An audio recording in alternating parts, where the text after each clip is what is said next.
Isaiah 55 and 8. For my thoughts are not your thoughts, neither are my ways your ways, saith Yahweh. For as the heavens are higher than the earth, so are my ways higher than your ways, and my thoughts than your thoughts. Right. 1 Corinthians 2 and 16. For who hath known the mind of Yahweh, that he may teach it? But we who have the mind of the Messiah. That was the end of that. Okay. Likewise, there must be a physical manifestation in our bodies to show forth this attribute. So our nervous system, through which our mind functions, is the highest system of our bodies. The fullest capabilities and capacities of our nervous system have not been discovered. Neither does any man know the depths or the intelligence of Yahweh. From divine intelligence stem divine wisdom and knowledge, working as a pair, and manifesting the next highest degree of excellence. Remember, each attribute is perfect within itself. Right. David wrote of the wisdom and knowledge, understanding of Yahweh, Proverbs 2nd chapter, and recognized their excellence. One needs only to think of the polytechnical makeup and operation of the universe or the physical body to make him declare the superiority of this awesome pair. By the wisdom and knowledge of Yahweh, the universe in its totality was created, and it functions with unerring accuracy and infallibility. The corresponding Which is, you know, we talk about this is spirit law. Continue. The corresponding systems of the physical body, which are paired together to bring about a high degree of excellence and performance, second only to the nervous system, are the reproductive and endocrine systems. Is there a greater degree of attainment than the ability to create or produce or reproduce oneself? This is accomplished by means of the reproductive system and endocrine system working together in their capacities and forming an inseparable bond. The reproductive system never forgets how to produce the same copy, and the endocrine system supplies the stimulus and substance for such copying or reproduction and maintenance. Okay. The endocrine system supplies all the wants and needs of the body without conscious effort. These two systems are really the backbone of the physical body. Wow. And the prophet Isaiah wrote of the two corresponding spiritual attributes, wisdom and knowledge. Thusly, and wisdom and knowledge shall be the stability of thy times and strength of salvation. Right. Isaiah 33 and 6. So if you can see here, intelligence, wisdom, and knowledge. Intelligence is crowned by wisdom and knowledge, but this go by a pattern, and we say that the tabernacle pattern, these are three furnished, but in one. I can't even think right now, but and this compares to the most holy place. And continue. And then, of course, that goes with and if we do this, we can see that the nervous system, reproductive system, and the endocrine system also belong to the most holy place or the highest part of a man. We have now discussed the first triad of the spiritual body, superincorporeal form, e.g., intelligence, wisdom, and knowledge.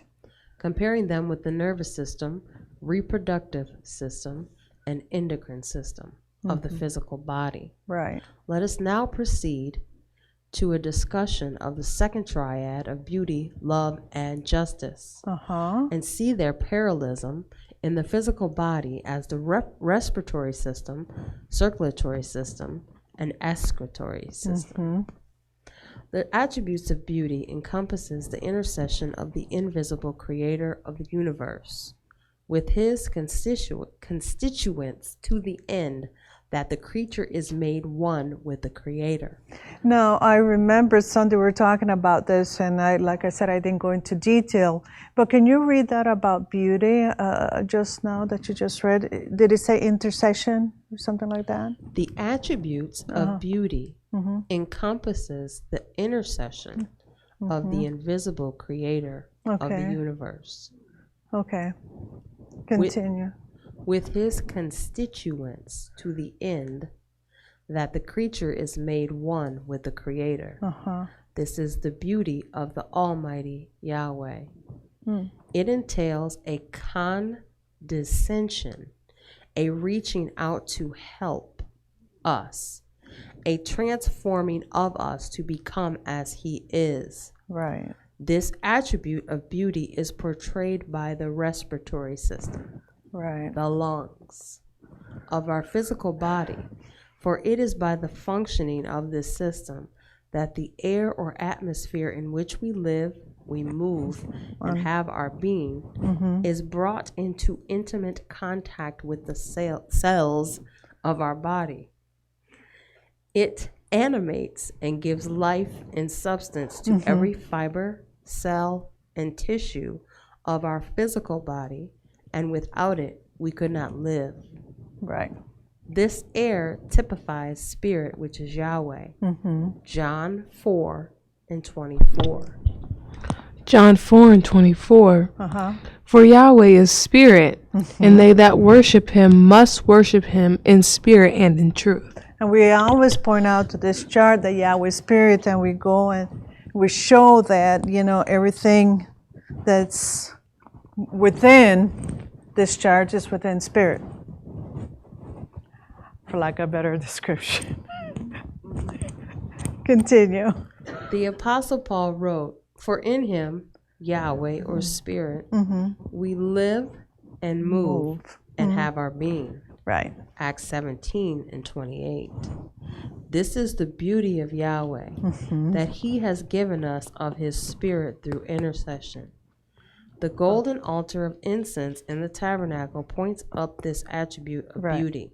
Right. For as the aromatic fragrance of the incense filled the tabernacle and penetrated the veil unto the most holy place, Right. it was a sweet smelling savor unto the nostrils of Yahweh, who dwelled in a cloud between the wings of the cherubim. The love of Yahweh is really a manifestation of his beauty, for it is through the love of Yahweh that one becomes knowledgeable of his beauty. This love is typified by the circulatory system operating in our bodies, our physical bodies. Yahweh Elohim could be ever so beautiful, but if he did not have the means of showing us this beauty, we would not know about it. Right. Similarly, although the respiratory system, beauty, handles the air that we breathe, if it were not for the circulatory system, love, this air would never reach the needy cells and tissues. Wow. So really think about it. When you breathe, it energizes your body, right? That's what you're saying. Interesting. I like that chapter. I never read it before. Okay, continue. The great blood vessel, the aorta, and its branches carry life-giving blood to all cells of the body. Which is, we can see here, there's a cell here. Discriminating against none, even cancerous cells and tissues, which portray evil and bountifully supplied with blood.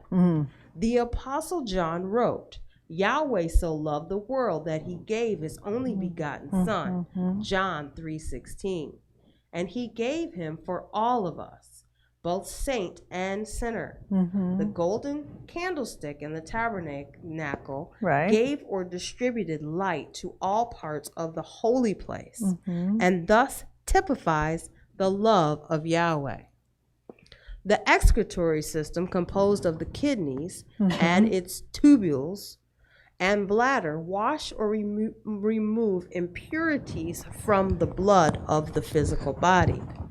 The delicate tubules of the Which kidneys, one was that? Can you repeat that? Yeah. The excretory system, composed of the kidneys and its tubules and bladder. Is this? No. No. This right one. there. The tubules are not being just shown. Oh. There. Right there, the labor. That's this, It right? doesn't show the tubules Oh, as such. okay. And bladder, wash or remove impurities from the blood of the physical body. Huh. The delicate tubules of the kidney selectively reabsorb back into the bloodstream all the good and necessary elements and relatively, and Isn't when someone have diabetes or something, they need blood transfusion? Is that what it is? the insulin, Oh, dialysis, and it's in okay. Interesting. the bloodstream all of the good and necessary elements and refuses to reabsorb any of the harmful or unnecessary elements. This process of selective reabsorption takes place after all of the elements have passed out from the bloodstream into the tubules of the kidneys. Then the dividing of the sheep from the goats begins. Wow. This is a wonder of wonders, that the tubules have the built-in intelligence to know to accept back into the bloodstream the good elements and to refuse to accept the bad or harmful elements which are passed on down the tract and out of the body in the urine. This system, therefore, exemplifies the attribute of justice. In the overall purpose of Yahweh, all men were concluded under ignorance and darkness. That's Romans 5:14. Romans 5:14. Nevertheless, death reigned from Adam to Moses, even over them that had not sinned after the similitude of Adam's transgression, who is the figure of him that was to come. Okay. So that no one had the advantage or ascendancy over another, and therefore could not brag or boast of his accomplishments. And Yahweh sent his Son into the world, and those who believe on him through faith. Galatians 3:11. Galatians 3:11. But that no man is justified by the ceremonial law. In the sight of Yahweh, it is evident, for the just shall live by faith. Believe on him through faith, were saved or became one with the Son, reabsorbed, and those who did not believe were cast off in the draft or refuge. Likewise, one can see the justice displayed in the heart of our physical body, as all of the blood loses its oxygen and returns to the heart, where the dividing takes place according to justice. The bad blood on the right side of the heart, the left side as one faces another, and the good blood on the left side, the right side as one faces another. Similarly, the bread on the table of shewbread was arranged into 6 loaves on one side and 6 loaves on the other side, showing this dividing by the word of Yahweh, Leviticus 24:5-6. Leviticus 24:5. And thou shalt take fine flour and bake 12 cakes thereof. 2/10 deals shall be in 1 cake. And thou shalt set them in 2 rows, 6 in a row, upon the pure table before Yahweh. There it is. Yahshua the Messiah said that he came to divide the sheep from the goats. Matthew 25:32 through 33. Matthew 25:32. And before him shall be gathered in all nations, and he shall separate them one from another, as a shepherd divideth his sheep from the goats. And he shall set the sheep on his right hand, and the goats on the left. The relationship of the respiratory system, circulatory system, and excretory system is well known by all physicians, for they make up a triad of harmoniously working components which do the body a great service in their operations. The last triad to be discussed is the triad of foundation, power, and strength, which are represented by the digestive system, muscular system, and skeletal system, respectively, in our bodies. The digestive system concerns itself with the consummation of foodstuffs and the extraction of the essence of the same, fatty acids, carbohydrates, proteins, minerals, etc., and their conversion into living cells and tissues to build up the body, with the non-convertible portion of foodstuffs being eliminated from the body as waste. This operation of the digestive system is the foundation or the overall purpose of the functioning body. Likewise, the purpose of Yahweh works the same way, for it has a downward phase, all concluded under sin by the Adamic transgression. The extraction of the essential part of man, the soul, by the putting off of the sins of the fleshly body by the resurrection of Yahshua the Messiah, and the converting of the soul into an essential part of the body of Elohim. As the fatty acids, carbohydrates, and proteins are the building stones of our physical bodies, so are the souls of men the lively stones of the temple of Yahweh, which is the body of Elohim. 1 Peter 2:5, Ephesians 2:19 through 22. 1 Peter 2:5. Ye also, as lively stones, are built up a spiritual house, a holy priesthood, to offer up spiritual sacrifices acceptable to Yahweh by Yahshua the Messiah. Ephesians 2:19. Now therefore, ye are no more strangers and foreigners, but fellow citizens with the sons, and of the household of Yahweh, and are built upon the foundation of the apostles and prophets, Yahshua the Messiah himself being the chief cornerstone, in whom all the building fitly framed together groweth unto the holy temple unto Elohim, in whom ye also are builded together for a habitation of Elohim through the Spirit. So the foundation or the groundwork of the whole purpose of Yahweh is Yahshua the Messiah, Yahshua the Messiah. through whom all of Yahweh's purpose is carried out. All the workings of our digestive system just vindicates it. It is through the death, burial, resurrection, and ascension of Yahshua the Messiah, and the outpouring of the Holy Spirit, that the purpose of Yahweh is perpetrated or carried out. So, and we can see that here. The twin attributes of power and strength hardly need any explanation, for it is quite plain that these two attributes are served by the muscles and bones of our physical bodies. And one need not elaborate upon the fact that the attribute of foundation is closely allied with the power and strength, as typified by the alliance of the digestive system with the muscles and bones.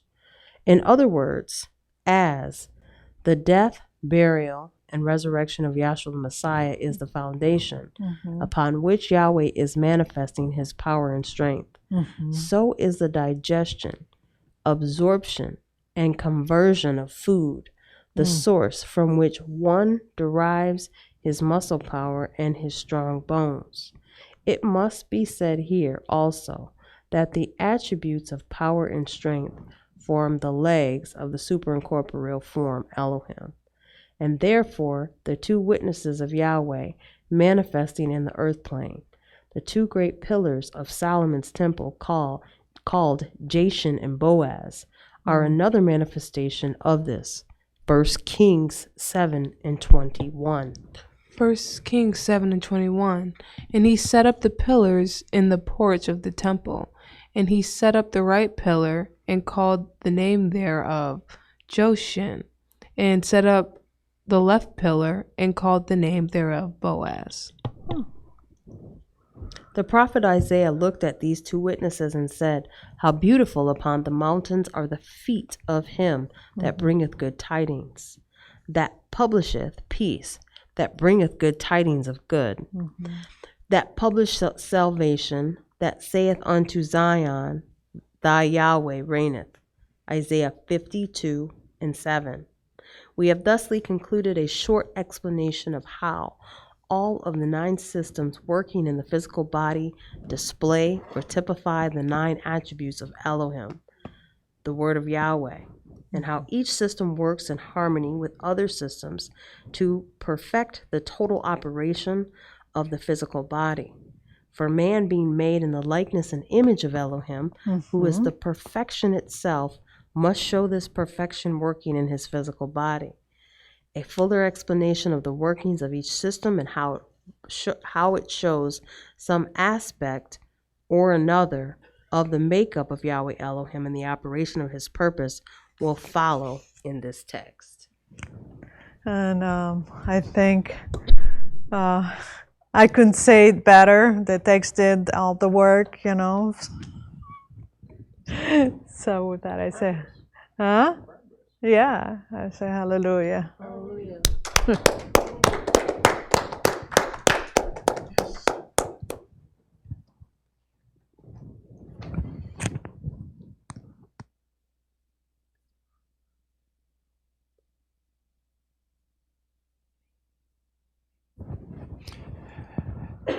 And thank you, Dr. Cerna. And at this time, we're calling the president of the Lansing branch, Dr. Pettigrew.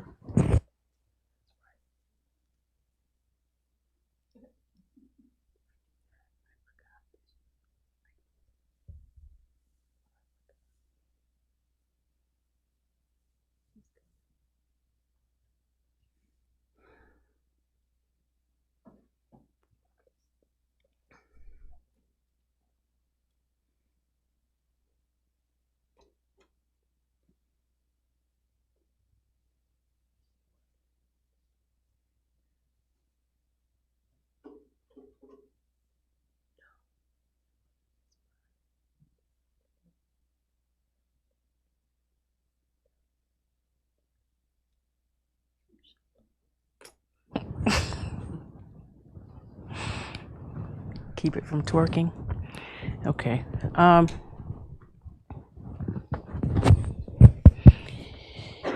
enjoyed the previous speaker, and I enjoyed the previous just class period. I'm happy to be here. And she was going over the attributes of Yahweh. Could you get Acts 17:28? We picked up. And Acts 17:28. For in him we live and move and have our being. so in Yahweh we live and we move and we have our being. Like the moderator stated that Yahweh is symbolized as a cloud. And we live, move, and have our being within Yahweh. It's not like he's somewhere looking back at us, but that we live within him. So we live, move, and have our being within Yahweh. Read.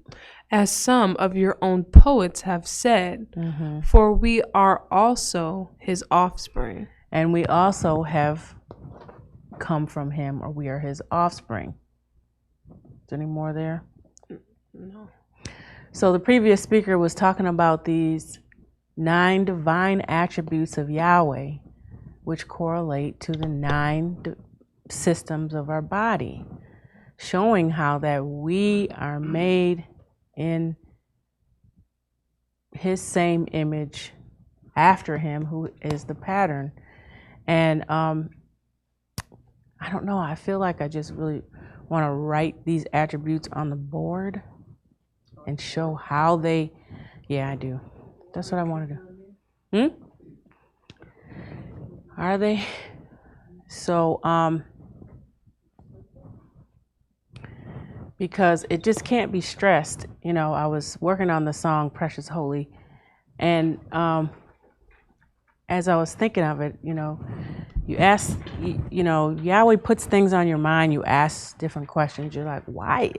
We know why, but why is it that people don't accept things as they are? And, you know, it's because there's an adversary who has,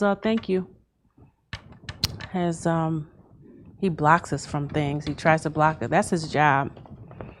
And so we really have to consider the things that are being taught to us, things that are being said. We have to consider that, you know.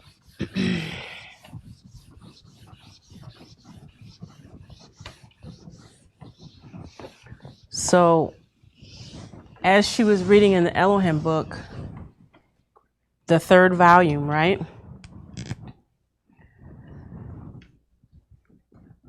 My handwriting is horrible.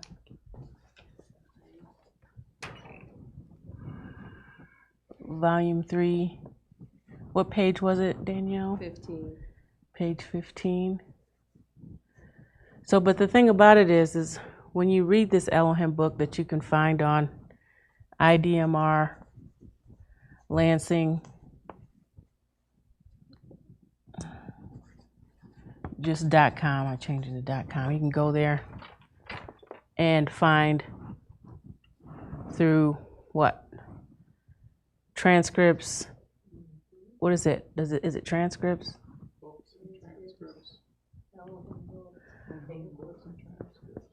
No, it's books, transcripts, and other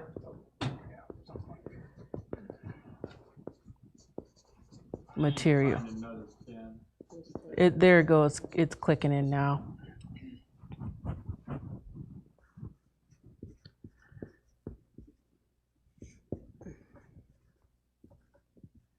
And so we've been over this Elohim book a few times in class as a group, but we haven't done that lately. Anyway, so she was talking about those attributes, and could you just go ahead and read the attributes from the top? How it is intelligence. Oh, nervous system. Is it intelligence that's at top? Yeah, intelligence, wisdom, knowledge. Hold on. I can only... Intelligence. And some people like to group them like this. Intelligence, wisdom, knowledge. Well, actually, Dr. Kinley grouped them that way. Okay, go ahead. Beauty, love, Beauty, and justice. crowns, love, and justice, and foundation, power, and strength. What does this have to do with foundation, power?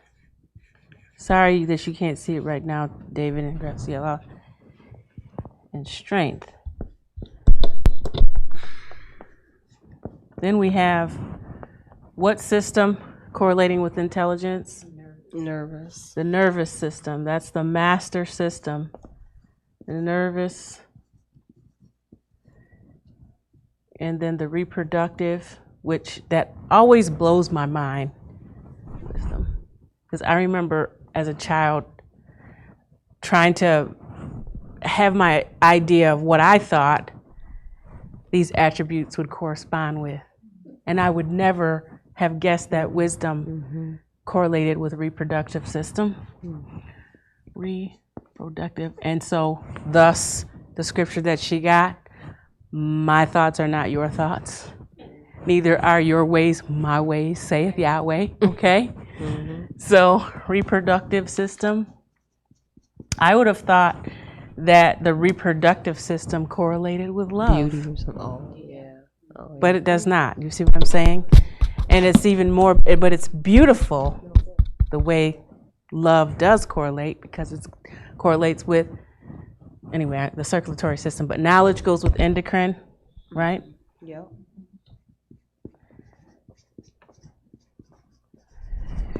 Beauty with just, respiratory. with what? Respiratory system. RES. Yeah,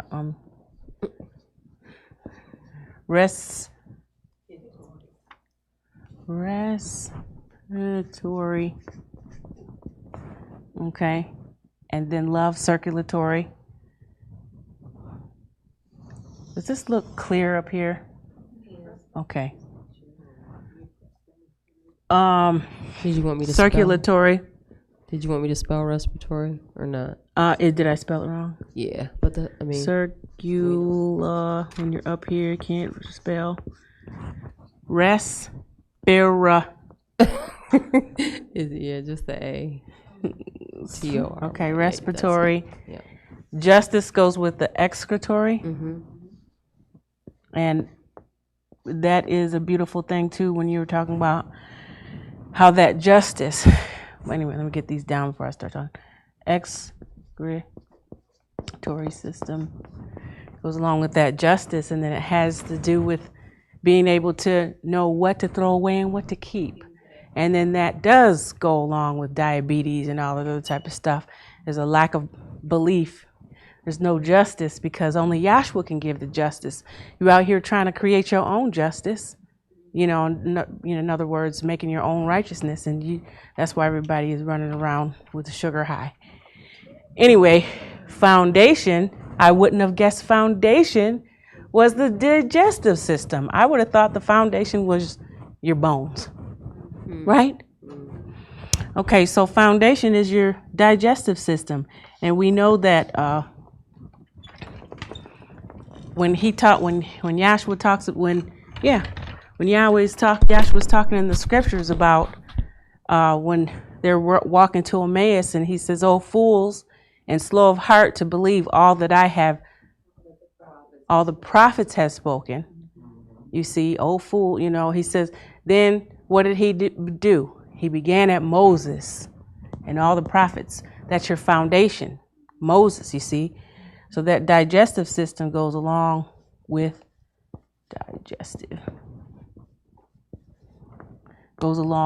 that foundation, that migratory track, that migratory pattern, right? And then power goes along with muscular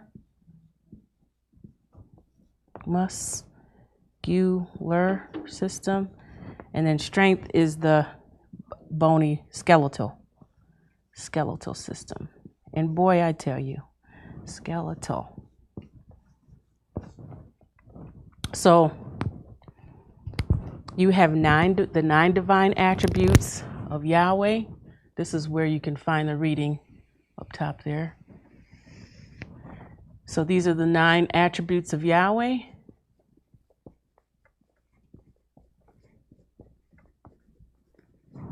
And these are the 9 systems in your body. And we know that this is true. See, they try to come up with, 10 systems, another system. They try to come up with another planet. All these things, systems of the body. But we just want to stick with the basics right now, okay? So what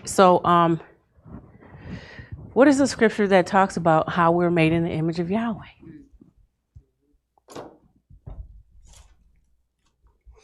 And that Genesis 1:26. that was Adam. Oh, is that what you want? Yeah, that's fine. Genesis 1:26. And Elohim said, "Let us make man in our image, after our likeness, and let them have dominion over the fish of the sea, and over the fowl of the air, and over the cattle, and over all the earth, and over every creeping thing that creepeth upon the earth." So what could we do with this to make us understand this? What does intelligence, what is intelligence? You can't see it. You can't see it. Right. Wisdom and knowledge. You see, you got the nervous system, the reproductive system, and the endocrine system. This is so big to go into. So when you're reading this, it's so much, right? And that's why you have it read. And right, you can spend just reading the part on the nervous system takes like an hour and a half to 2 hours. And it's only, so this Elohim book, it is hard. It is not easy to just go ahead and just go in there and just read all these things, you see? Because it's oh, all right, we have a hookup on this. It says here the attribute of knowledge. Oh shoot, they pulling out all kinds of stuff. Okay, so all right, so let's see. This says the attributes of knowledge is processed information. It's data recorded and organized to retrieve and use, and is the substance or raw material on which the mind works. So in the human body, right? Let me see, how can I do this? I didn't realize. Okay, so the nervous system in the body, what is the nervous system? It talks about that in the Elohim book, where he's talking about how that the nervous system is the system that regulates, or the main system that gives direction to the rest of the body. So that's like Yahweh giving direction to the body. He's the one, he's the master one in control of all these things, you see. Oh, So we got tools. we do got tools. All right. Yeah, but this is little writing. Okay, so you see how that nervous system correlates with the intelligence of Yahweh, you see. And then we have the attribute of wisdom is this says this is the judicious application of knowledge. It is the ability to selectively use it for an intended purpose. Wisdom, you see, once you have some wisdom, you see, in the body, it looks like the reproductive system, and it also is in the, you should always be correlating this stuff to the tabernacle pattern, because that is who we're talking about. We're talking about Yahweh in his pure spirit state, you see. He is that tabernacle pattern. So we're talking about these things that are in the most holy place, or I like to just, I'm sorry, y'all. I like to use these because it's hard to see this little one, or the most holy place. And what do we have in the most holy place? The Ark of the Covenant, you see, with the two archangels overshadowed, the two archangels, you see, overshadowing the mercy seat, you see, in the law of the covenant in the what is this thing called? Yeah. Yeah, the Ark of the Covenant, that little place in there, okay? So we have the abstract state type of heaven, the Ark of the Covenant, the two archangels, the mercy seat. This is where the Shekinah flashes, right? And it's also where the 10 Commandment law is, in the throne of Yahweh, you see, the seat of authority, the invisible presence of Yahweh. So this is where he is intelligent. And in your physical body, that is the nervous system that makes that command, direction, and so forth. So then wisdom is also in the most holy place, you see. And you see how those go up like that. In the woman's body, you have the fallopian tubes that go up. You see, that look just like that, even though it's in your court roundabout areas. it starts off as wisdom, because what it is it up here, it's showing the wisdom to be able to reproduce. You see, fruition, if you will. You see, when you have something, it's already in the body. Yahweh put in the beautiful wisdom of, it's a type of eternal life. You see, being able to bear fruit and reproduce over and over and over again, right there from the beginning, from the throne of Yahweh. You see what I'm saying? Is there anything that you could read there in the Elohim book about these things? So I'm not just talking off the side of my neck. Do you want the nervous system in the pattern or not? Yeah. If there's read that synopsis again. What synopsis? In the beginning of the Elohim book, it talks about all the systems and how they relate to the body.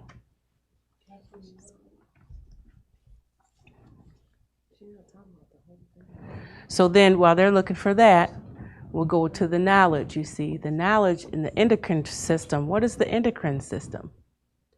Right? We look at Yahweh, that too is in the most holy place. See? I'm not sure what you're talking about. Okay, let me just look at it real quick. I'm not going to read this because I'm not on that tip at all. I don't know about that one. Where we started and then the nervous system. So they're right in the beginning. It talks about how all of them are. Talks about all. Yeah. Is it page 12? No.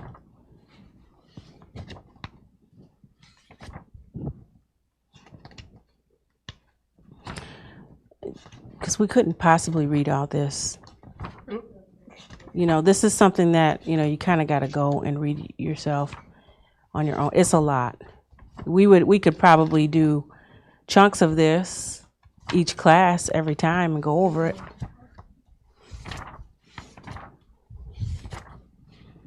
Physical body as a whole and the 9 systems compared to the pattern. I think this is. Yeah, I think so. I think this is it right here. I'm sorry. I don't mean to take up time. I guess you could do that. And they have correlations like that. Yeah, that's like a short synopsis. Where does this start? Yeah. Well, that's the tabernacle pattern. I'm sorry. That's all right. We just want to read where you want us to read. Could probably start at the introduction. That's not too many pages. It's only like 2 pages, 2 or 3. This one, and then skip down to here. This is good. This is what that is there.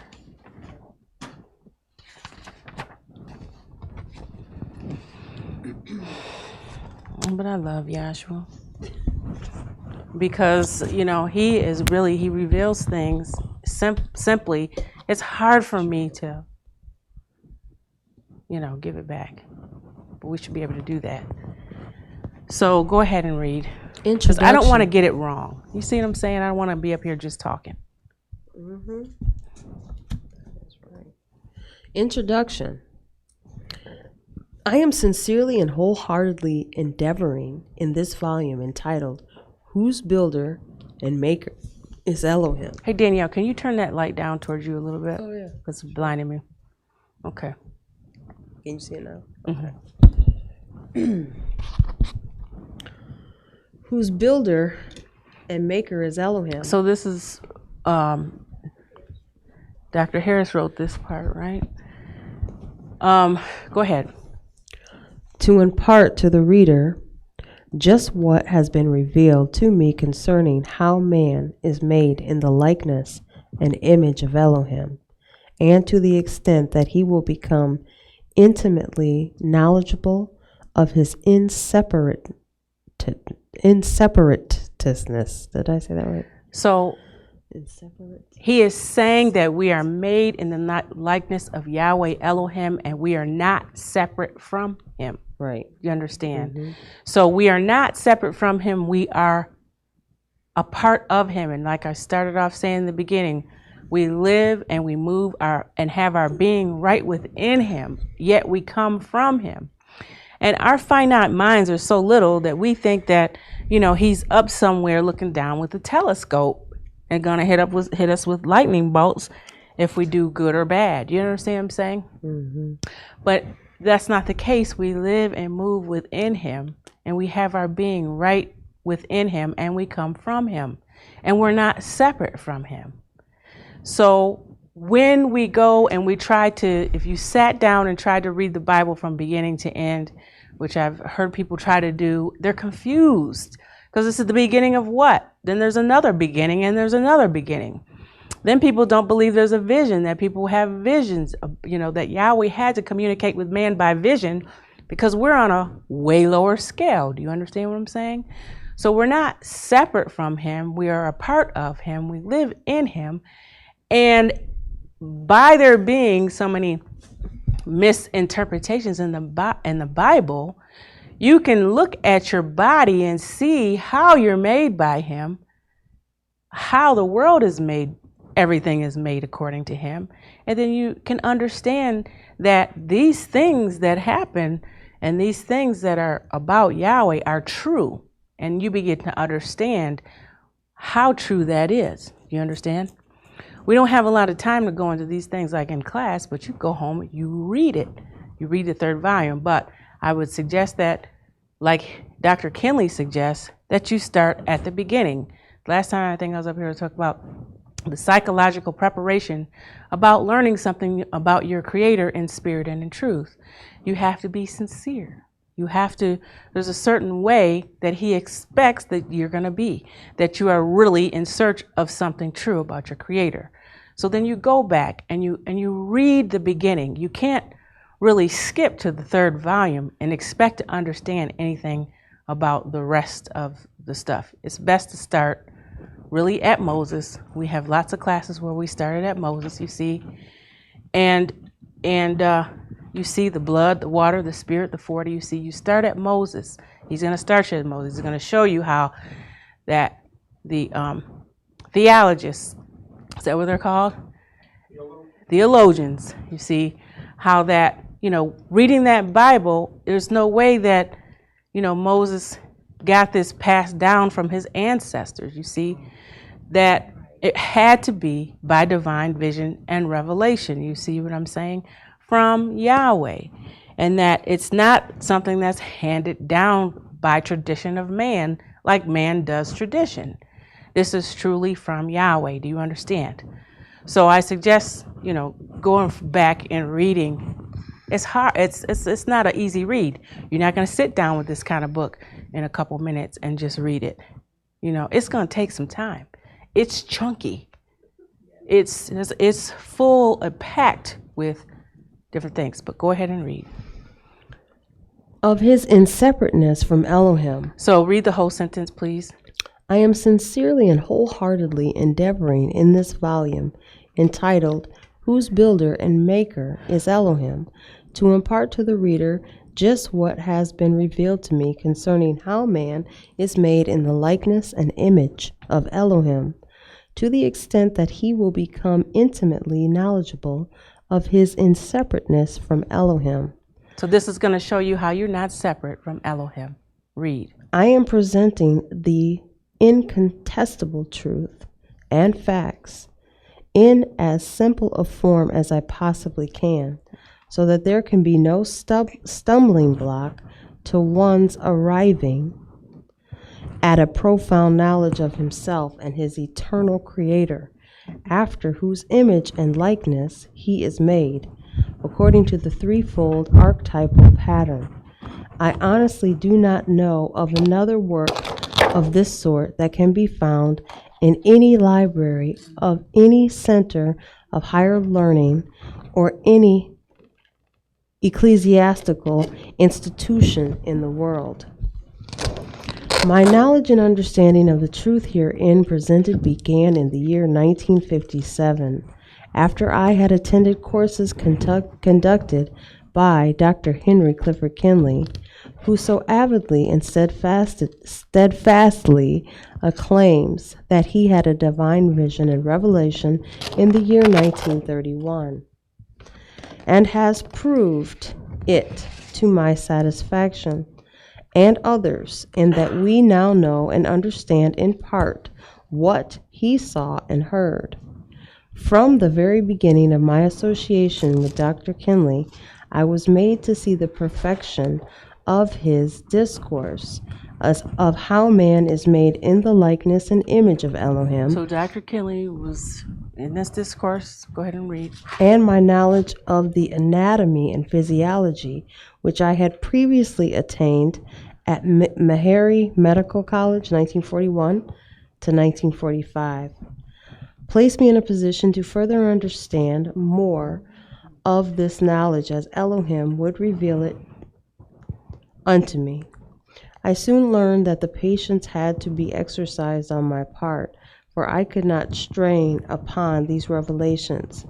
Stop right there for a minute. He's saying that he cannot strain upon these revelations. So as you sit at home and you try to find something about your Creator as he really isn't actually exists, you can't sit there and strain upon it. You see what I'm saying? It is not something that you can just come up upon. It has to be revealed by the Holy Spirit. Read, please. As if I were wrestling knowledge from Elohim. See, you cannot fight and get knowledge from Elohim. You can't fight and get the knowledge from him. Go ahead and read. And this made me know that such revelations were not coming of my own power and volition, but straight from the revealer of secrets, who is Yahweh Elohim. So it's not by our own revelation. Hold on just a second. Read, please. This further... I'm so sorry, this is like blinding me. Oh, okay. Here, you want me to put it over Yeah, here? put it over here. Okay. Thanks. There we go. So it's not coming by our own volition. I can't study upon this. I can't find this out by myself. But go ahead and read. I have to find it. Okay. Of my own power and volition, but right. straight from the revealer of secrets, who is Yahweh Elohim. So Yahweh is the revealer of secrets. Read. This further served to humble me and to deflate my ego for the artist's task ahead of teaching others with all due meekness the things which had been shown to me. There seems to be no end of the multitude of revelations of the oneness of Yahweh and man, which Yahweh has so generously imparted unto us. So Yahweh is one, not three. He's not a trinity. He's a unity. Read. And I am convinced that the subject can never be completely exhausted. Accordingly, I am presenting just a few of the more specific and polytechnical correlations, and covering the subject matter broadly in order to get the whole picture over to the reader. I have studiously and religiously applied myself in the past 10 years to further understand this great divine inspired teaching, and the more I have comprehended, the more like a babe I have felt. So again, that's true. there's two things that he said there that is important. One is that, I'll just say the second thing because I can't remember the first thing right now. You're not going to be able to exhaust this. I think that's what I was thinking. You're not going to just say, I've learned everything, I'm out of here. This is like, just like him, his knowledge is everlasting, ever going. And the second thing is go ahead, read. In the past 10 years, to further understand this great divine inspired teaching, and the more I have comprehended, the more like a babe I have felt. And that's what I want to say. It's just like the more you learn, the more you don't know. Mm-hmm. Right? That's very true. It talks about in the scriptures how you get a little bit of knowledge, and knowledge that when somebody knows a little, they get all puffed up. If you have a kid who goes to school and they come home and they're like, Mommy, did you know that red and or yellow and red make orange? Yeah, that's right, isn't it? Yellow and blue. Well, you know what I'm saying. You know, they're going to tell you something that you're supposed to already know. And you already know, and they just come home like they get a little knowledge and they get puffed up. But when you learn a lot of things, you realize that you really don't know much of anything. Mm-hmm. You realize your place in the world, you see. But go ahead and read. But this is understandable when I realize that the subject of my research is Yahweh, who is infinite and all-encompassing. See, he's infinite and he's all-encompassing. Read, please. I would not want the reader to take lightly and casually what he reads in this treatise. See, when you read this Elohim book, don't take it lightly. It's not something to be taken lightly. Go ahead and read. For I have found that it packs all the power that is necessary to transform a man's mind from the darkness of despair, damnation, and hell into the marvelous light of the knowledge of Yahweh, which is salvation and eternal life. I have experienced the power that is latent in man as a result of being knowledgeable of the herein stated facts. And I am thoroughly convinced that it is the panacea or cure for all of man's ills. So what is the cure for all of man's illness? Yahshua. Yahshua, the Messiah. And I said it. You got a problem? Yahshua. You tired? Yahshua. You need this? Yahshua. He's the answer. Go ahead and read. Not barring penicillin or any other antibiotics, tranquilizers, or what have you. My role as a physician in the world has been greatly enhanced by the knowledge which I have obtained through this teaching. And if every doctor in the world could know these facts and impart an understanding of them to his patients, I am profoundly sure that a great deal of human suffering could be eliminated. Whereas the medical profession is winning the battle against physical ills of all sorts, it is losing the battle against psychological or spiritual ills, and it has become increasingly evident that man's mind needs an overhauling. There is no balm in Gilead to heal a sin-sick soul other than this great and wonderful teaching which gives man new hope through a knowledge that he is the offspring of Yahweh, and that he has painstakingly provided a haven of rest for the burdened and weary earth traveler. My mind often turns to the great physician Luke, who was a companion of the Apostle Paul, and I think of the blessedness which came to him and how he unselfishly gave of his time and physical efforts to impart his knowledge to others.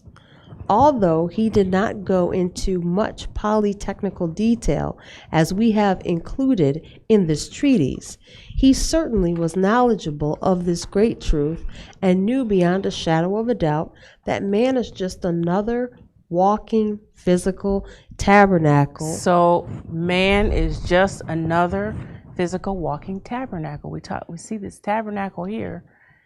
Yahweh Elohim is the true tabernacle, which we find here with his attributes, intelligence, wisdom, knowledge, love, beauty, justice, foundation, power, and strength, which we wrote here. We are walking tabernacles. The tabernacle that was back here in the wilderness of Sinai, our bodies go exactly directly according to, and we are walking tabernacles to show how that we are made in the image of Yahweh Elohim. Read on, please. Man is just another walking physical tabernacle with the great spirit of Yahweh abiding therein. What? Read. And that it is just a matter of whether one knows this or not.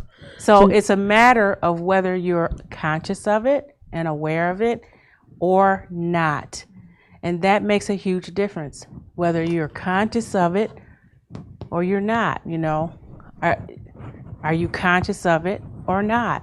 So it's about, are you conscious of Yahweh Elohim in you or not? Are you conscious or not? Read, please. To know this is life eternal, and to not know So hold on. To know that this is life eternal, read. And to not know it is eternal damnation. And to not know is eternal damnation. I remember somebody here saying here that if Satan knew who he was, he would be saved. But that's not the will of him. His purpose is to be an adversary. That's his destination. That's his goal. He was made for that. But if he did know, he could be saved, right? But he doesn't know. Read. Everything that will be presented in this discourse will follow and correlate with the simple threefold pattern of the tabernacle. So again, we're going by the threefold pattern of the tabernacle. Why? Because this correlates to Yahweh Elohim in spirit and in truth. That's a record in heaven. And then we have this manifestation on earth. Read. Which Yahweh showed Moses in Mount Sinai. See? Yahweh showed Moses this in Mount Sinai. Read. In a vision. In a vision. In 1490 BY. In 1490 BY. Before Yahshua the Messiah. Before Yahshua the Messiah was born. Read. And which Moses and the Israelites later constructed in material form in the wilderness of Sinai. See, they constructed the tabernacle in the wilderness of Sinai. Read. The threefold migratory pattern. So this is a threefold migratory pattern. Which is explained elsewhere in this book. Will also be used in correlative fashion with the physical body. It correlates with the digestive system. Okay, read. Solomon's temple, a threefold structure, will also be likened into the physical body. It will behoove the reader to assiduously try to understand understand each correlative point before. So it's important to understand the correlative points. Read. Before proceeding on to the next. Okay. And this will greatly enhance his chances of receiving a thorough knowledge and understanding of what is written. So you can say the Bible doesn't make any sense and it's been translated so many different times, but if you understand something about your own human body and how it works, that brings it a little closer to home, right? Read on. Furthermore, we would admonish the reader that the visible things of this material and physical creation are only types and shadows of the invisible or spiritual creation. So these are only types and shadows. You are a type and a shadow of the true, real Yahweh, you see. Romans 1:19 and 20, but he'll probably go. Romans 1:19 and 20. Is that on there? Yeah. Oh, wow. Okay. That which may be known of Yahweh is manifest in them. So that which may be known of Yahweh is manifest in them. For Yahweh hath showed it unto them. Yahweh showed it unto them. For the invisible things of him, The invisible things of Yahweh from the creation of the world, from the creation of the world are clearly seen, are clearly seen. being understood by the things that are made. They're understood by the things that Yahweh made. Man, he made us. He told man to make three things: the tabernacle pattern, the Ark of the Covenant, and the temple. Read. Even his eternal power and supernal nature. Even his power that's eternal and his nature that is far more superior than ours. Read. So that they are without excuse. There's no excuse. Read. Danielle. And the goal which we are truly seeking in this treatise is to know Yahweh, who is spirit. The goal is to know him. So now you have to know, you have to believe that he is sincere and he's going to give you his promise to know him. Read. As he truly is, and as he actually exists. Not the way you want him to be, but the way he really is. That sincerity has to be there. Read, please. Next section. Okay. Tabernacle pattern compared to the physical body. So we got the tabernacle pattern compared to the physical body. Now that we understand that Moses saw the Elohim, God of Israel. So Moses saw Elohim. We read that back in the Exodus, the 24th chapter. Read. In the year 1490 BY, before Yahshua, after he had led the Israelites out of Egypt. It is necessary that we acquaint the reader with certain other facts regarding this vision. Moses wrote, and there was under his feet, as it were, a paved work. He's talking about Exodus 24th chapter. Under his feet was a paved work of a sapphire stone. Read. a paved work of a sapphire stone, and as it were the body of heaven in his clearness. Exodus 24:10. Here we see that Moses writes of the Elohim of Israel having feet and a body, which proves that he was seeing a supernatural spirit being in the form of a man. Then Moses sees this great anthropomorphic being create all things after himself, including the man. So when we go over that, the chart, the 40-plate chart, that's what, Moses is seeing Yahweh Elohim create the creation. Read, please. That is, Elohim was the pattern for everything he created. Elohim made it fashioned according to himself. That's why the creation is threefold, because he made it that way. Most holy place, court round about. Most holy place, court round about. And we can go through and see the threefold nature of the creation, because we're made after the threefold creator of Yahweh.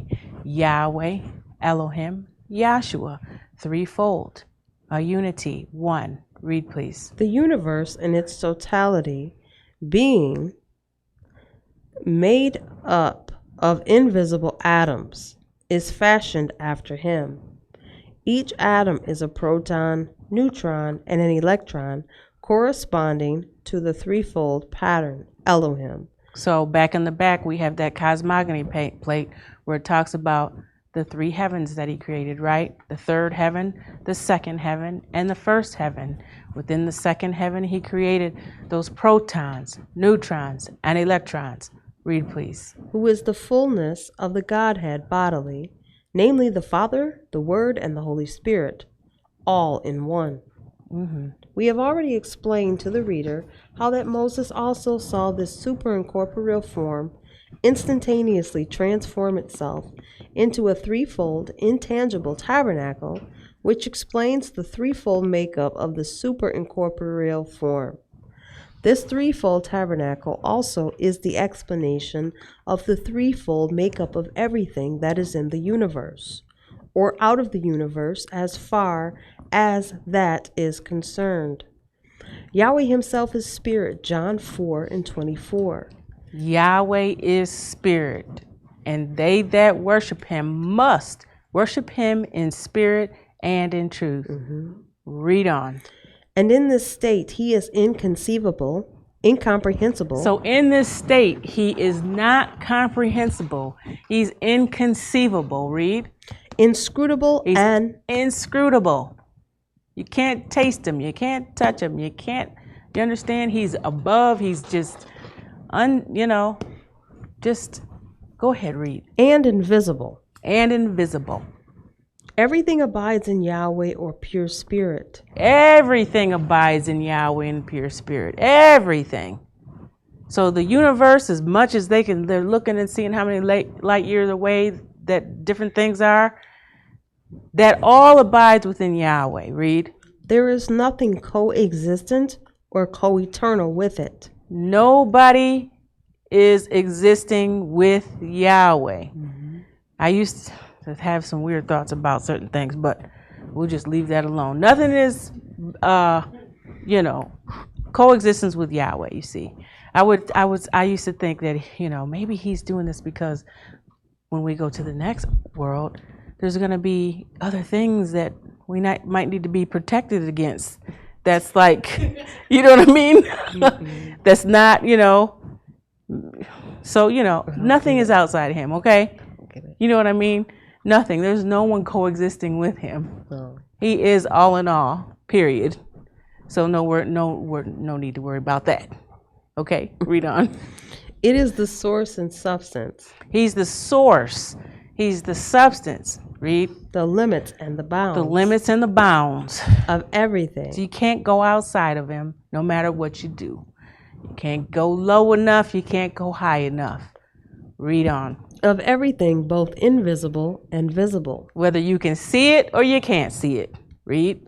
This pure spirit state of Yahweh can be likened unto a cloud, okay, which has no conceivable shape or form.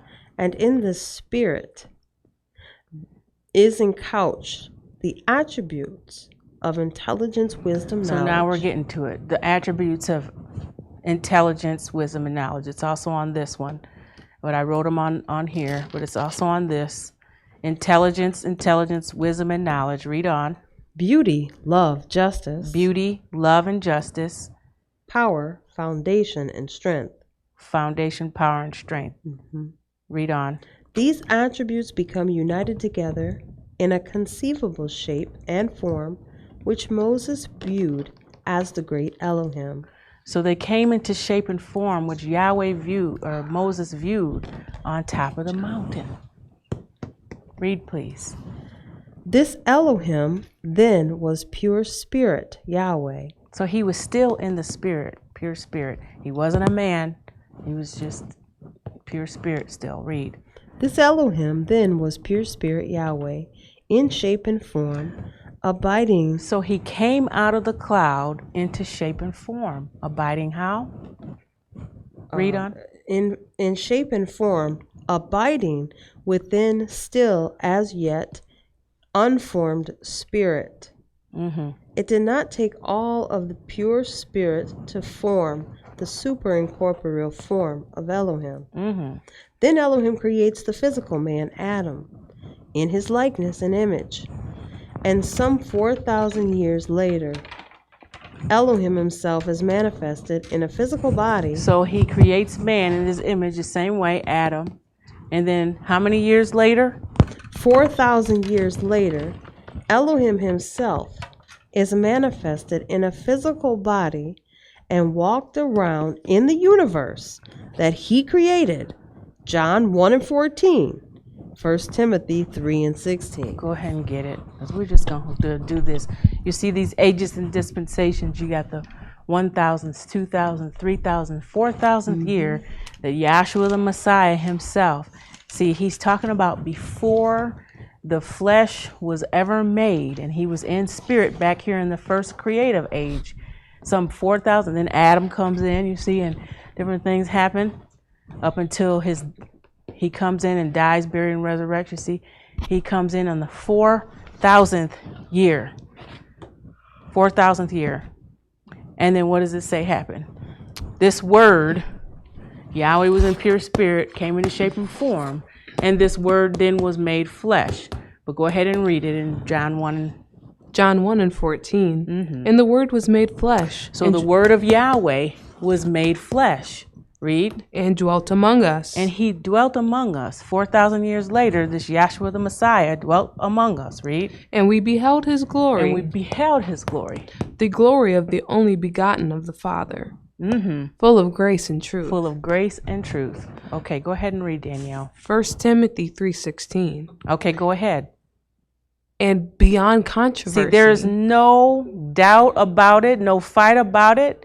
There's no controversy on this. Read. Deep is the mystery of holiness. Great is the mystery of holiness. What's that? Read on. He who was manifested in human form. So he was manifest in the flesh. See, seen of. Had his claim attested by Read it the out of the Spirit. other one, please. Seen of angels. Read. Was seen of angels, proclaimed among the nations, believed on in the world, and was received up into glory. And then he was received right on back into glory. Go ahead and read, Danielle. This transmutation of pure spirit. So he transmuted.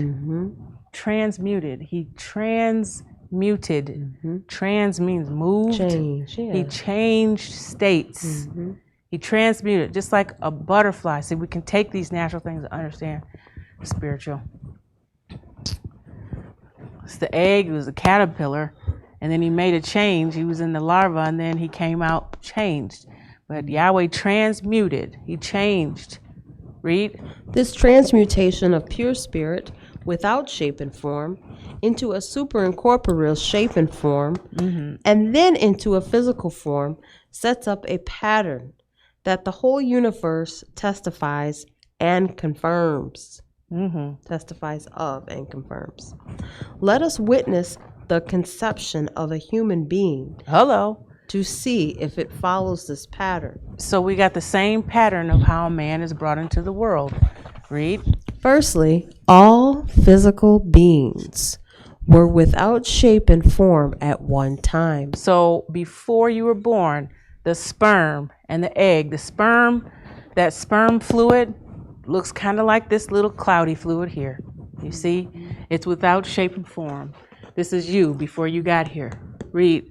And all the attributes and physical characteristics that were to make up such human beings were encouched within the grayish-white sexual secretions cloud Okay. of the male and female. Okay. These primordial invisible substances are called genes and chromosomes. So you came out of invisibility, out of genes and chromosomes, in which there's a certain amount that happen to go directly according to the tabernacle pattern. Is that right? You got what? 23 from your mama, 23 from your daddy? What you got here? 23 feet from here to here, 23 from here to here, 46. You understand? Going along with the tabernacle pattern. Why? Because it goes along with Yahweh Elohim. Go ahead and read. Which later come together in an orderly fashion. They're coming together in an orderly fashion. Imagine that. Read. To bring about a shape and form. The coming into shape and form. Still yet invisible to the naked eye. Still invisible to the naked eye. Hold it. Even in the migratory pattern, they come out without shape and form, you see, and then they move out and they come into, they took all that contents from down there and moved up in here and put it into shape and form, you see. Just like that child, the baby, got the fluids that come together and now it's in shape and form, you see. That's like Yahweh coming out of pure spirit into shape and form and being manifest flesh. You see how big this is and how little these little fluids are? You see, he came from spirit. He's showing you, you see. Go ahead and read. These primordial invisible substances are called genes and chromosomes, which later come together in an orderly fashion to bring about a shape and form still yet invisible to the naked eye. And why do we have these chromosomes right here that are like, the chromosomes are androgen and estrogen. Just like the A and E, you got Adam and Eve, you see. You got the X and the Y. If you have two Y's, then that means it's going to be a male. Why is that? Why? All right, you're going to have a son. If it's two X's with the estrogen chromosomes, you'll have a daughter. You see? They make a W, remember? Huh? Remember the two X's make a W? Yeah. Yeah, the two X's can make W. Like way. Yahweh. the masculine portion and the feminine portion, That's you see? Go ahead and read. But later through... Yahweh is something else. Okay, go ahead and read. But later through amalgamation of cells, the shape So we do the amalgamation of... cells. Go ahead. But later through amalgamation of cells, the shape and form becomes visible as a tiny embryo. So you see that embryo that comes, where's that embryo at? Sure, there was one on here somewhere. Anyway, the embryo comes together, right? The cell splits and splits again and keeps dividing while it's multiplying, bringing together this embryo. Go ahead and read. The shape and form becomes visible as a tiny embryo. Yes, yes. And later a fetus. Yes. And newborn infant. And then a newborn infant, you see. And it's by a certain way. Go ahead and read on, because I'm going way slow and we only got 10 minutes. Every human being born into the world has definitely followed this course. Every human being has to come in the same way. Is that right? They come in the same way. Just like the same way. You see, everybody has to come in the same way. This is the migratory track, you see. This is the track that you had to come in on. And it's according to the pattern. This is another tabernacle pattern over here with with his divine attributes over here as well, you see. And then the man with the different systems, 9 systems here, 9 systems here, with his 9 divine attributes in shape and form. And as a child is being brought in, the child gets brought in a specific way. The brain and the spine coming first. Just like you see this here on this chart with the divine attributes of Yahweh, you see. And how many days was he up there? 33 and 7, right? Just like you have those vertebrae coming on down. And you see this man right here in the midst of when that man is being formed, you see, showing forth that your body testifies to the unity of the Spirit of Yahweh. Then next what comes in is that heart, you see, just like Yahshua the Messiah came into the heart of the earth, and he's that heartbeat, you see. Heart and mind, right? But go ahead and read. This course of procedure in being born. Not only does everyone follow this 3-step conception of first being without shape and form, later in shape and form, but still invisible to the naked eye, and then in gross shape and form, but each constituent cell, fiber, and tissue making up his developing body is threefold. So now you got fibers and tissues that are being developed. You see what I'm saying? How Yahweh took man from the depths of the earth and formed that man. And I have a video about childbirth and how you can see all the cells moving at their minuscule little, minuscule little pieces, and they're just like forming stuff together. And then they switch off, and they're making, they make the brain, and they're doing, and the mother's feeling some kind of way in the spine, and then it switches off and it starts making something else, and she's getting all these other type of cravings, and the little cells are just moving in another kind of way. It's beautiful going through those weeks of development of how that child is formed, you see. But go ahead and read, I'm sorry. Each living cell composing the physical body is made up of a nucleus, a nucleolus. So now he's telling you about the cell. He told us about the proton, the neutron, electron, how that worked, and it's threefold. Proton, neutron, electron. Now he's saying your cell is also threefold.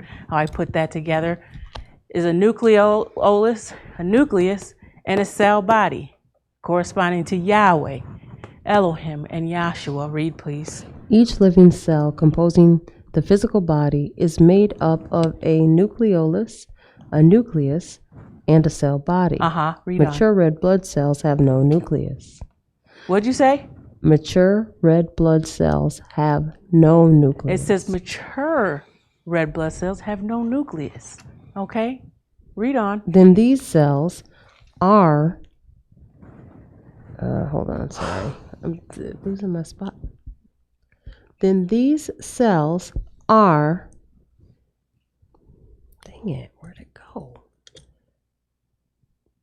Are We're not going to get through any of this. differentiated according to their position in the developing embryo. I'm sorry. Endodermal, the inner cell layer. Mesodermal, middle cell layer, and ectodermal, outer cell layer. So again, it's threefold. Read. Do you need to switch off? Constituting tissues. These tissues then make up organs, which are of necessity. So now he's talking about the organs. Now we're getting to the organs. Go ahead, read. Which are of necessity threefold according to the type of tissues composing them. Again, the organs are threefold. Read. And these organs constitute systems, of which there are 3. So we have 3 systems in each quadrant, if you will. Right? 3 systems. Read. 3 sets of 3. 3 E.g. sets of 1, 3. nervous. So this is where we get to this. And this is, I said all that to say that, but it was necessary. Right? Mm-hmm. It definitely was necessary. So now we get into, there's 3 systems of 3, showing forth how we're made in the image of Elohim. Read. 1, nervous, endocrine, So and we got reproductive. nervous, endocrine, reproductive, 2, respiratory, circulatory, circulatory, exhalatory, which is also on this one, but it's kind of Three. smallish. 3, digestive, skeletal, and muscular. Then we have the digestive, skeletal, and muscular systems, all correlating with intelligence, wisdom, knowledge, beauty, love, justice, foundation, power, and strength. The attributes of Yahweh Elohim in shape and form, showing forth the man is made in the image of Yahweh Elohim. Read on, please. These 9 systems work harmoniously. Now, these 9 systems of your human body work in harmony. Read. 2, constitute the total physical being, who then is over all spirit, soul, and body. Man is, therefore, a threefold being from start to finish, and he is definitely and positively fashioned after Elohim, the shape and form of Yahweh. As we deal more and more with the different organs and systems of the physical body, one will find even more evidence of this threefold nature of man. Let us now turn our attention to a comparison of the threefold man. Okay, let's just do the comparison of the threefold man. And we were talking about how this child is being formed. This is all happening in that 40-week period, just like back here with the children of Israel when they brought that stuff out. And Moses went up into the mount and saw Elohim, the word being made flesh, and he had to come down and they had to build this tabernacle. It took them 9 months to build this tabernacle, or 40 weeks. But go ahead. Now let us turn our attention to a comparison of the threefold man. So we're going to compare this threefold man, who is head cavity, chest cavity or region, head region, abdominal region, and chest region and abdominal region, to the most holy place, the holy place, and the court around about, correlating to Yahweh, Elohim, and Yahshua the Messiah. Go ahead and read. Moses was called up into Mount Sinai, where Yahweh gave him divine specifications for building the tabernacle in the 3rd month after Israel had left Egypt. Exodus 19 and 1. This 3rd month, April, May, June. 3. Read, please. Exodus 19 and 1. In the 3rd month, when the children of Israel were gone forth out of the land of Egypt, the same day came they unto the wilderness of Sinai. So June 3rd, they came to the wilderness of Sinai. Read on, please. This 3rd month of the Jews' sacred calendar year would correspond with the month of June in our Gregorian calendar year. Considering that Moses was in the mount for 40 days and then began to build the tabernacle, and knowing that the tabernacle was completed and reared up in the 1st day of the 1st month of the 2nd year, Exodus 40 and 17, after the Israelites left Egypt, April 1st, one can see that it was 9 months in the building. This tabernacle, we said, was 9 months in the building, just like a child. Go ahead and read. How beautifully this correlated to the tabernacle of our physical bodies that require 9 months to be built by Yahweh in the womb. Right on. Furthermore, the tabernacle that Moses built had 3 coverings of goat's hair, of goat's skins, rams' skins dyed red, and badger skins. And our physical bodies are composed of mainly 3 layers of skin. Yes. Subcutaneous tissue, and muscle. Moses saw the vision of the creation for 6. Did you want me to stop? Read on. Okay. There's no way we're going to be able to finish this. Moses saw the vision of the creation for 6 days while in the cloud that covered the mount, and he saw Elohim rest on the 7th day. But Moses was in the mount for 40 days. So that leaves 33 days that Elohim was showing Moses all the generations of the flesh coming out of Adam, and instructing him about the building of the tabernacle. Yes. These 33 days were fulfilled, Matthew 5 and 17, by Yahshua the Messiah, tarrying on the earth in the flesh for 33 years, 1 day for a year in prophetic time. So you see Yahshua coming in the flesh, and how that he came out, and then he tarried on the earth plane for 33 days. You can see that, him being that spine. I was just looking at the vision, but I see Yahshua the Messiah. He tarried for 33 days. Read, please. Years. 33 years. Go ahead and read. Numbers 14 and 34. and Ezekiel 4 and 6. So we're not going to be able to get to this. Read something. Numbers 14 and 34. After the number of the days in which ye surveyed the land, even 40 days, each day for a year, shall ye bear your iniquities, even 40 years, and ye shall know the withdrawal of my promise. Ezekiel 4 and 6. Just keep reading, Danielle. Then, when we examine the physical body, we find that it had 33 vertebrae. So we're seeing the 33 vertebrae in the human body that we talked about. Read. In the vertebral column, one vertebra for each day that Moses dwelled in the mount after seeing the vision of the creation. Oh, that's the nerves. I'm sorry. This is the vertebrae right here. 33 vertebrae of man. Read. Did you get the scripture? So it's the brain and the nerves that come in first? They have to come in together, don't they? There's the nerves in between there? No? Because it makes sense because that's the nervous system. It's the brain, the It's spinal first. column, and the peripheral nerves, right? We'll go ahead and read. Ezekiel 4 and 6. And when thou hast accomplished them, lie again on thy right side, and thou shalt bear the iniquity of the house of Judah 40 days, and I have appointed thee each day for a year. Okay, read right, Danielle.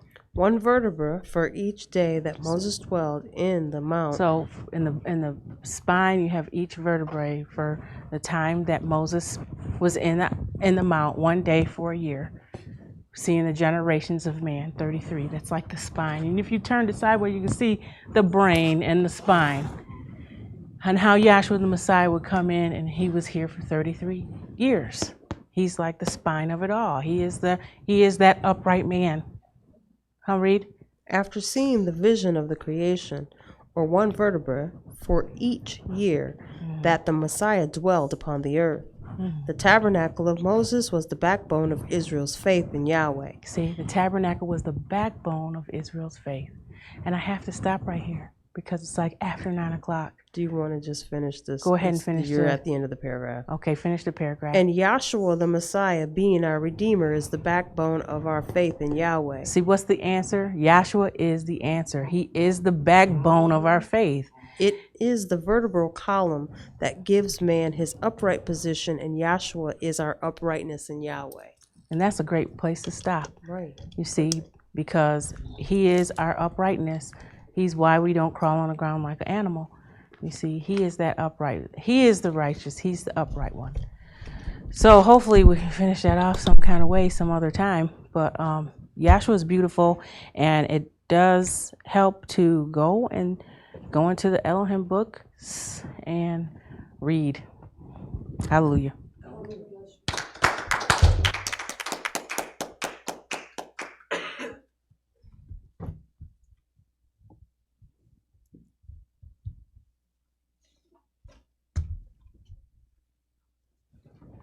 And thank Dr. Cerna and Dr. Pettigrew. And at this time, let's all stand to be dismissed.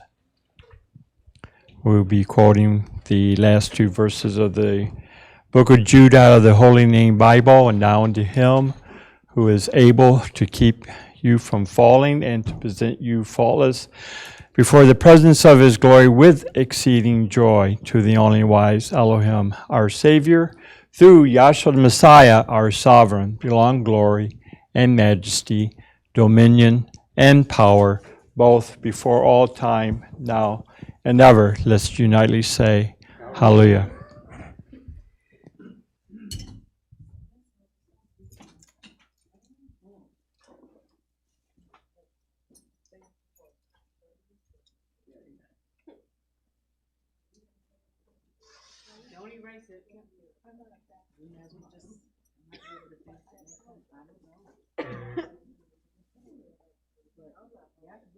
Those really helped out a lot. Yeah.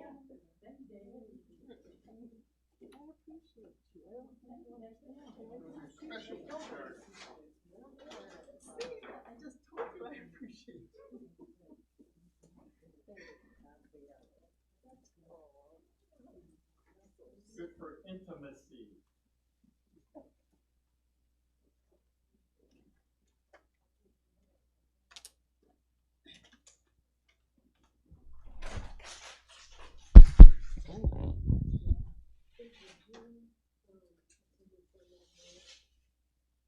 I will look.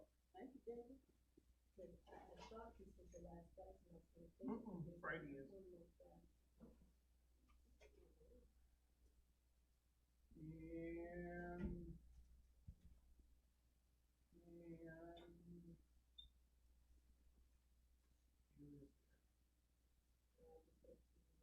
Yep.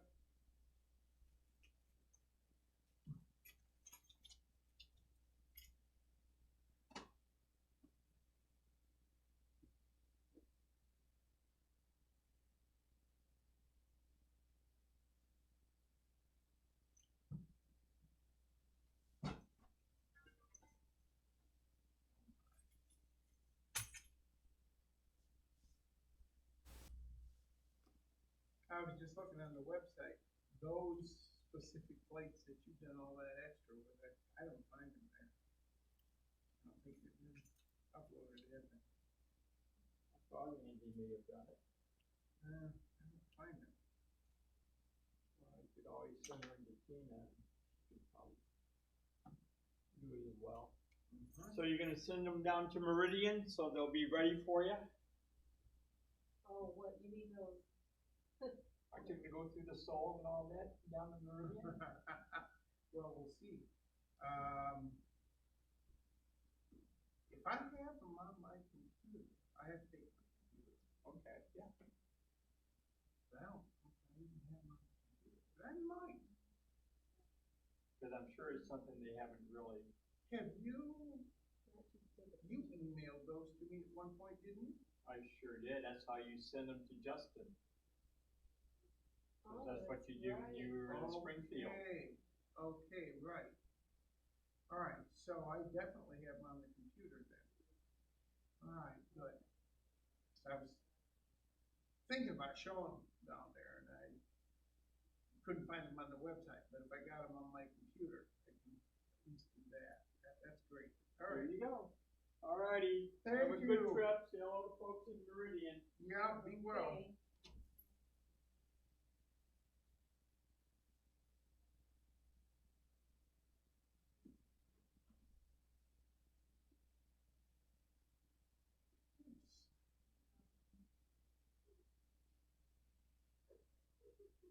Oh.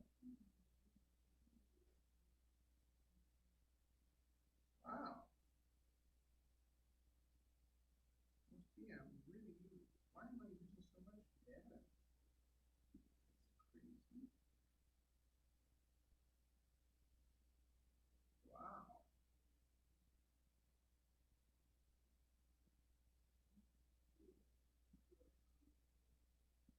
Have a great trip, you guys.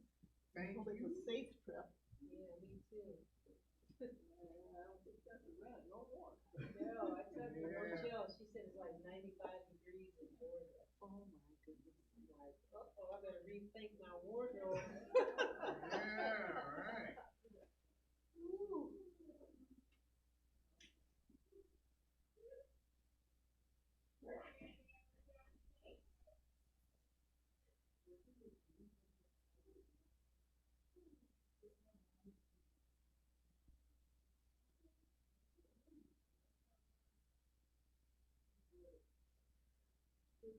Hey, you coming to get us? What? We going in the morning. Huh? In the morning. Tomorrow morning? Tomorrow. Oh. You're coming over, right? Well, I guess we could. Yeah, we'll be there probably about 4. Alright. All right. Sure, go ahead. Okay.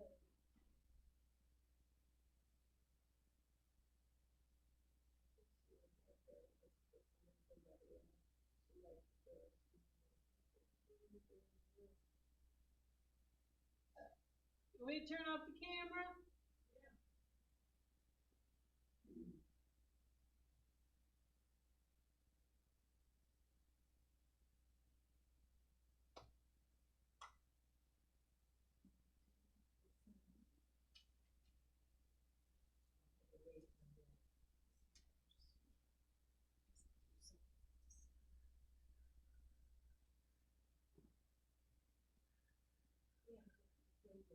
wardrobe. Took a bunch of that stuff out of there. There's more shorts and t-shirts. Yeah. Yeah, definitely. It's not Michigan. And my swimsuit. Oh, that's a thought. I hadn't even considered that. I haven't packed at all. I gotta go home and do that probably right away. Yeah, well, I'm rethink my wardrobe too and see if we can put everything maybe in one suitcase. Okay. You don't have a whole bunch. We don't have to. You might be able to. You don't have a whole bunch of stuff. Probably don't. We might be able to do that.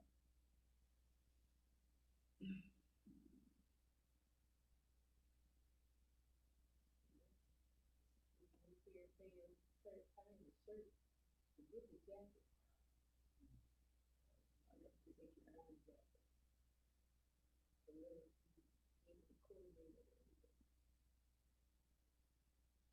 What did Mariah say about your clothes? They look fine to me. I don't know what she was talking about. She took one look at this. No. Oh, are these haven't been sent yet? Yeah, yeah. What do you mean, yeah? I knew they were there. But they haven't been sent I yet. got it handled. All right, so, but listen to me.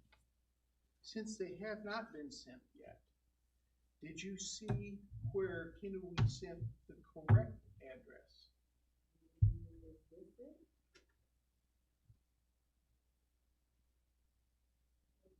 I don't think so. No.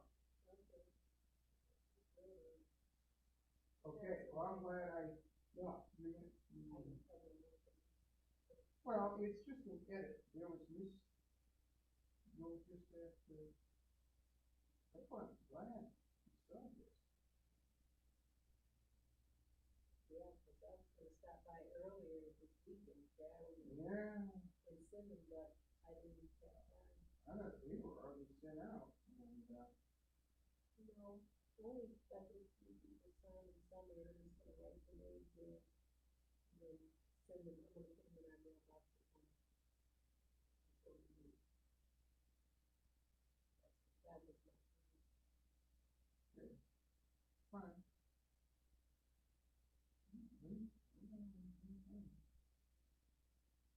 I spent hours going through the behind.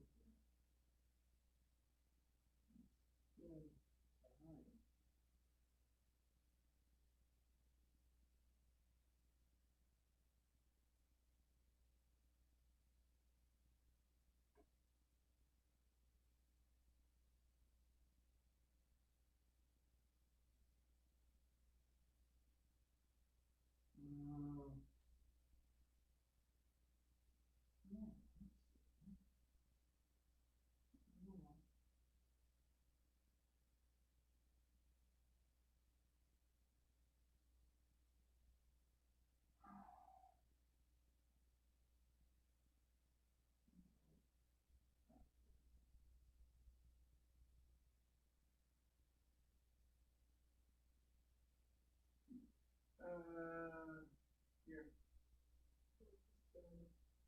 Well, I want you to read because I'm not sure.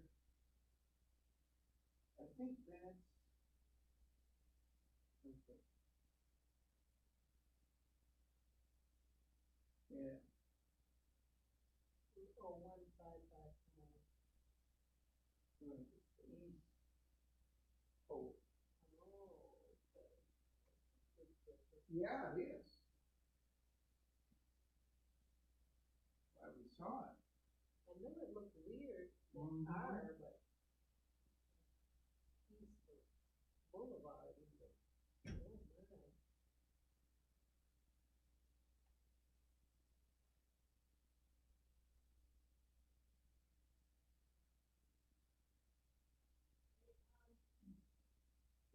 my. Yeah. I'll have to look it up for you. Yeah, go into IDMR.net in the directory on the East Coast, and it should be in there.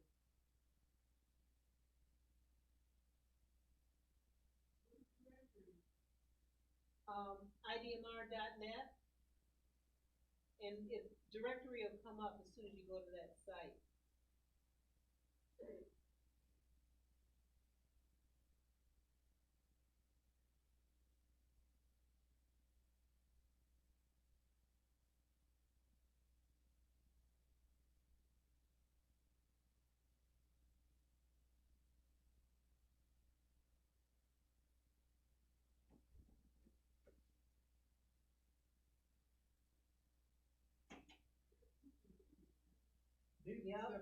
David said I sent those chart plates to Justin. Justin who, you know? I'll look. He met the guy that does it too. Julie, that's right.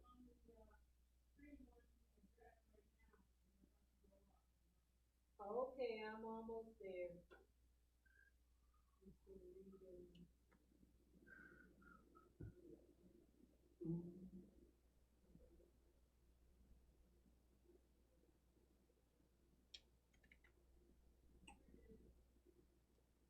Got it?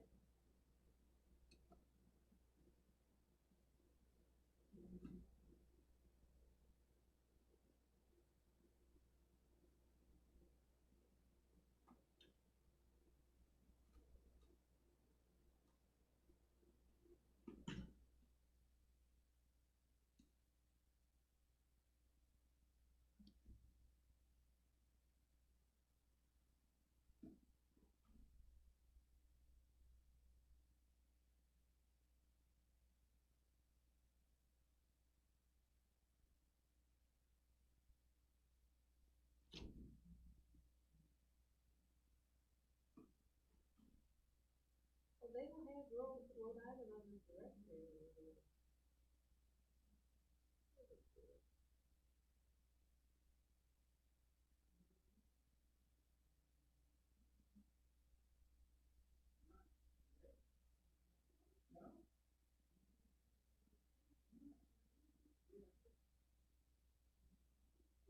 Your mother has my phone. You can call what you need to do. I'm looking for Rhode Island. I don't see, oh, there it is.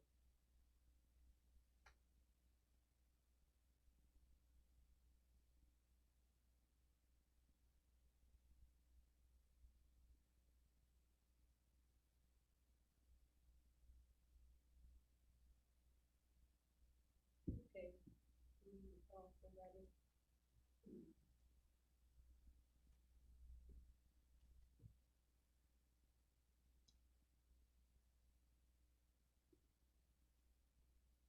Are they still here?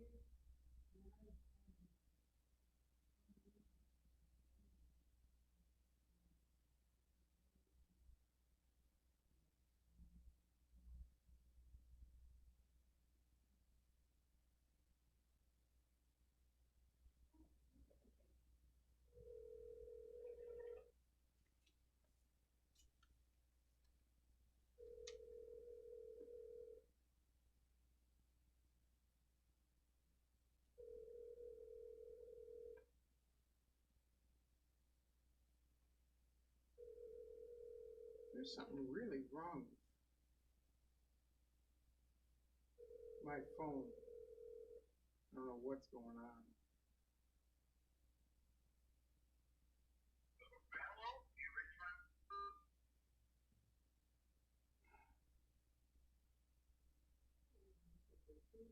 I don't know.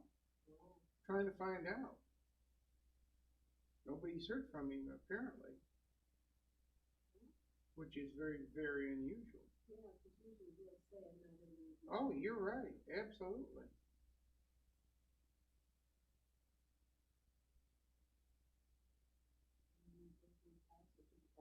Well, I'm wondering.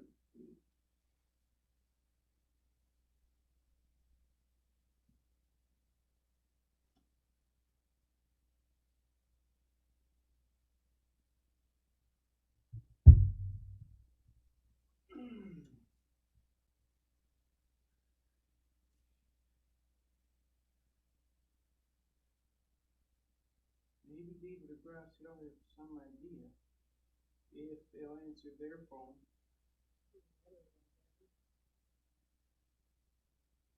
But maybe we can go to the golf course and at least. Yeah.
Tina, you want me to turn off the speakers?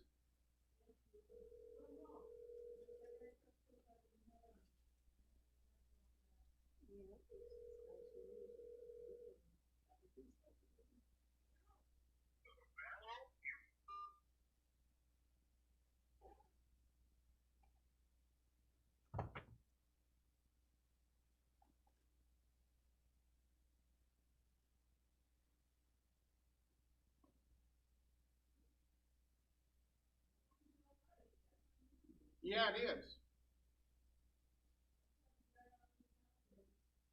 I hate to have to do that, but I'm afraid I'm gonna have to unless I'm going to the golf course first.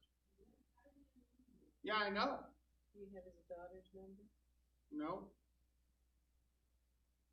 No, I don't think so. The one in Grand Rapids. Someone I'm thinking of.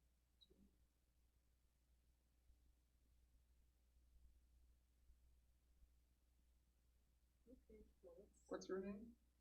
Jennifer. Yeah.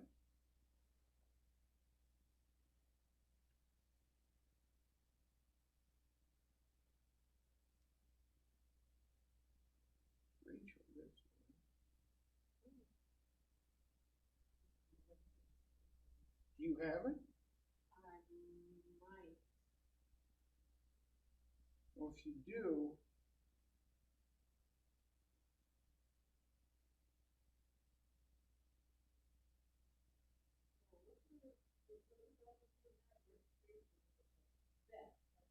Beth. Or maybe it's Beth that lives with him.